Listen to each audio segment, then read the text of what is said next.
Така Точно беше. така. Така беше. Да. Значи, вие сте чакали какво ще реши ДПС за гласуването на правителството на ГЕРБ-СДС. Били сте някак в храстите скрити. Сте чакали, ако ДПС гласува за този кабинет, гласувате и вие. Така ли да Как ние разбирам? на 2 пъти ли гласуваме за този кабинет? То е едно гласуване, то не са 5. Може да се види там на таблото в пленарна зала. Вие сте били функция, както разбирам. Ако ДПС не, вижте, бяха сочите гласували... с пръст така като Ленин, малко, ако може по-кротко. Сега, това нито сме били в някакви договорки, нито сме чакали зад храстите, нито сме видяли на таблото какво се е случило. Сега, правителството на Борисов беше уредено от господин Пеевски. Той беше гаранта и той искаше това правителство. Аз не съм сигурен да господин Борисов искаше това правителство, неговото, което той предложи. Сега, трудно да ви обясня тази схема, но ви уверявам, че правителството на Борисов всъщност беше правителство на Пеевски. Това сега, вече сме го чували. Отделно от това, депутатите, се дъвчи отделно по от това, големи депутатите, телевизии, които... по малки ютубъри. Вижте, отделно не съм малки ютубър, аз ви говоря от парламент. Отделно от това, гласовете, които им трябваха, те бяха уредени от други политически субекти. Сега няма смисъл да ги назовавам, за да не ги компрометирам, защото то вече е минало. Вижте, но те има бяха един вид, уредени. който не е коректно да казвам, а вие защо биете цветнокожите в Америка? Съсредоточете се върху това. Вие, които дойдохте на вълната, на надеждите на хората, че така нареченото статукво ще бъде изместено. Вие ще бъдете новия глас, новия полък. Вие се разцепихте, сблъскахте, питам ви, това се случи на втория ден. Какво общо има това? Групи за НАТО създадохте, анкетна вътре, протести отвън. Говорете за вашата парламентарна група. Какво да говорим като... компрометирахте идеята за...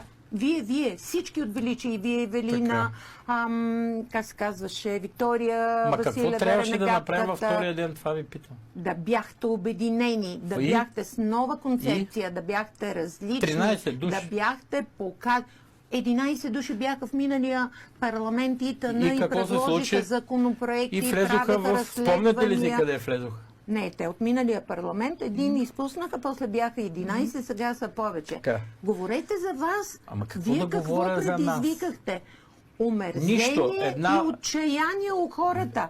Посрещнаха ви с толкова много... извикахте в това? Ама аз не съм ви извикала да правим пиар на Николай Марков. Вие ми казвате, че аз съм омерзил някой, при положение, че аз не съм направил нищо лошо. Нищо лошо. Всичко, което съм направил, е добро. Всички ходове, които съм направил, са прави. Да се окаляхте, да се замеряхте с фекали. Кой го направи? Аз една дума не съм казал до ден. Когато едно семейство се разведе, всички са виновни. Тоест, този на когото не споменавате името, той ли е само виновен? Ивелин Михайлов ли? Неговата Албена, неговите девойки, които си тръгнаха от парламентарната група. Вие не разбирате ли, че омаскарихте идеята за нови хора в парламента? Влязохте вътре и моментално се изпобихте. И нищо... Ето, например, сега във Фейсбук, като обявих вашето участие, казаха, нека да разкаже за разкритията, които се беше похвалил, че ще направи в предизборната кампания. Какви разкрития направихте вие?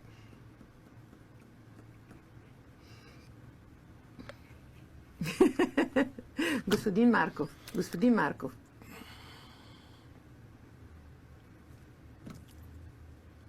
Марков. Така не се прави журналистика. А как? Не знам. Така се прави журналистика. Добре. По различен начин се прави пиар. Не. Това е съд. Това е съд, казвате. Да. Зрителите ни от среща, те са съдебни заседатели. Да. Аз спирам, нищо няма да кажа за вас. Те ви вкараха в парламента. Вие си говорете. Да. Ще влезете ли отново в парламента? Вие кажете.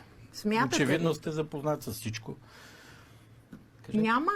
Добре, няма. ето. Ивелин Михайлов Кажете има друго, повече което имате да шансове, кажете. Ето. отколкото вие. Вие ще правите ли партия, ще правите ли движение, ще се включите ли в надпреварата или Вижте, чакате... сега разбирам защо ме поканихте. Всъщност, вие не ме поканихте да говоря аз, а да говорите вие. И аз ще ви оставя да говорите. Кажете каквото имате да кажете. Имаме още няколко минути. Така че, слушам ви. Говорите. Вие не пожелахте да участвате в дебат в моето студио с Ивелин Михайлов, защото ви е под равнището. Не отговаряте на моите въпроси, защото не ви харесва. Това се изказване. Ето, направете Вие знаете си какво вашата става в рецитация. ДПС, знаете, че Ахмед Доган е много лош човек. Той е такъв. За Певски нищо не казахте. За Певски аз съм казала най-много от цялата българска журналистика до ден днешен.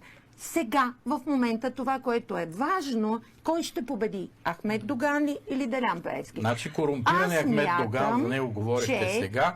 Дерибеите за Делян Пеевски не казахте нито един епитет. Да запази влиянието си в както Ахмед ДПС. Доган е дерибей и еди къв си. Хиперактивен, амбициозен, бизнес-ориентиран. Той не е дерибей. Нали? Той е добър човек. Всеки е добър човек за семейството си, да кажем така. И вие сте добър човек за фамилията си, за децата си. Не климайте така. Вижте, не го направихте добре това интервю. И това не е интервю.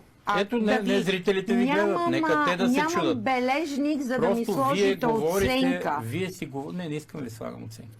Нали казахте, че зрителите слагат оценки. Аз ви казвам, че вие говорихте повече от мен, 3 пъти повече от мен в тази среща.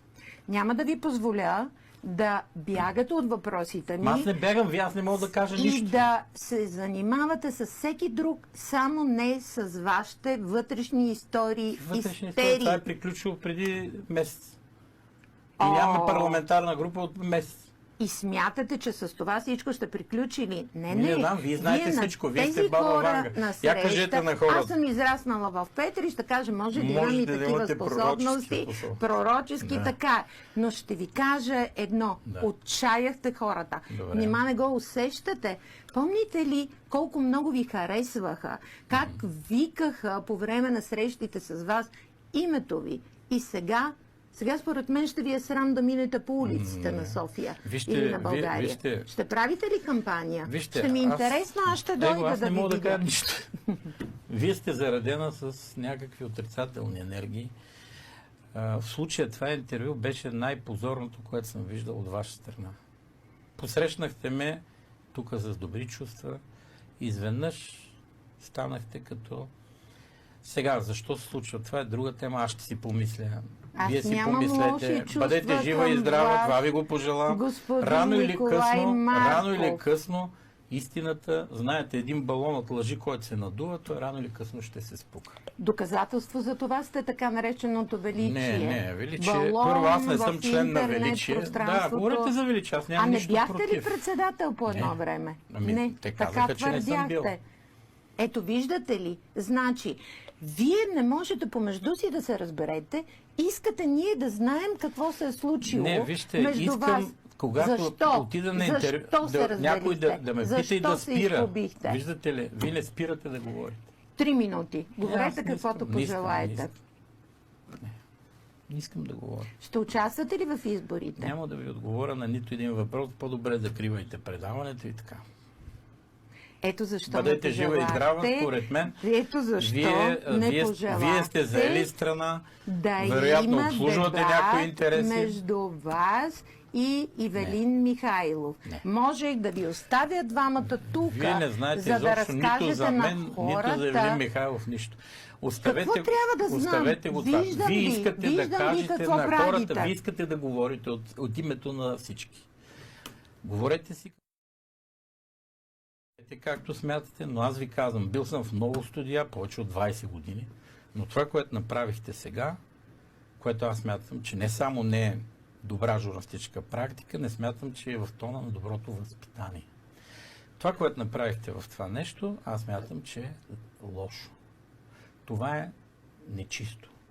Това е нечестно и това просто по някакъв начин прекратява. Милият господин Николай Марков толкова е тъжен и толкова е огорчен. Говорят. Това ще ви се случва от сега нататък, да знаете. Не, няма да ми се случи. Монолозите ви за народно въстание, за това как вие представлявате народа, а всичките останали са изедници. И с това се приключи, да знаете, от тук насетне ще се сблъсквате само с въпроси, на които дължите отговори. Каза баба Ванга от Петрич. Преродена. Преродената баба Ванга от Петрич. Това беше, драги зрители, моя разговор с Николай Марков, който си тръгва от тук огорчен, защото не пожела да отговаря на моите въпроси. Ако иска следващия път да дойде в това студио, ще влезе сам и ще ви направи проповед. Нали така? Довиждане С от мен. господин Пеевски ще влезе.